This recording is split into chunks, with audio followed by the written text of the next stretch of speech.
Tomasón.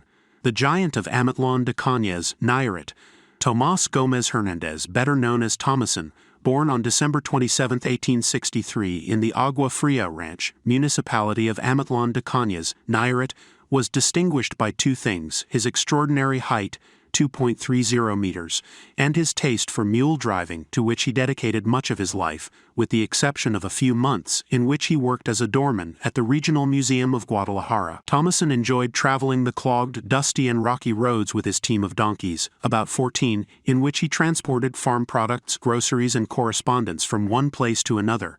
He traveled to different places, mainly to Guadalajara, where he cultivated good friendships. When he went to his town, he took donkeys loaded with firewood, but sometimes, especially in wet weather, the donkeys refused to cross certain obstacles, such as streams or wire fences.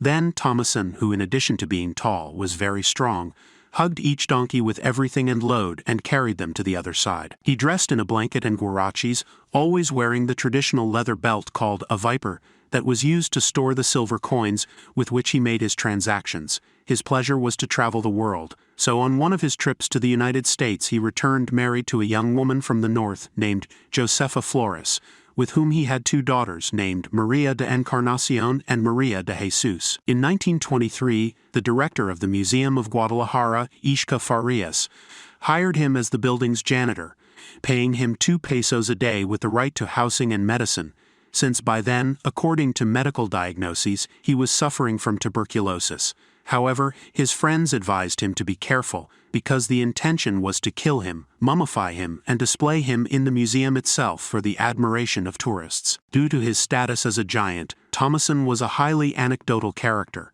One time, when dealing with business in a store in his town, 2 men began to argue over a pig that got into one of their pens.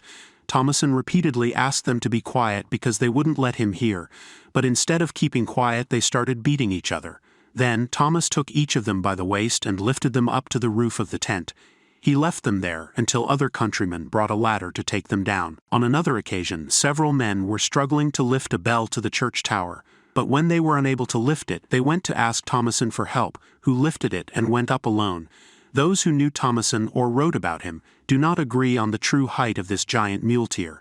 Some estimated it up to 2.40 meters. However, according to some chroniclers, it should not have measured more than 2.30 meters. He died on January 6, 1924 at the age of 61. By the way, his tomb in the Amatlán Pantheon, which bears his name, is obviously the largest.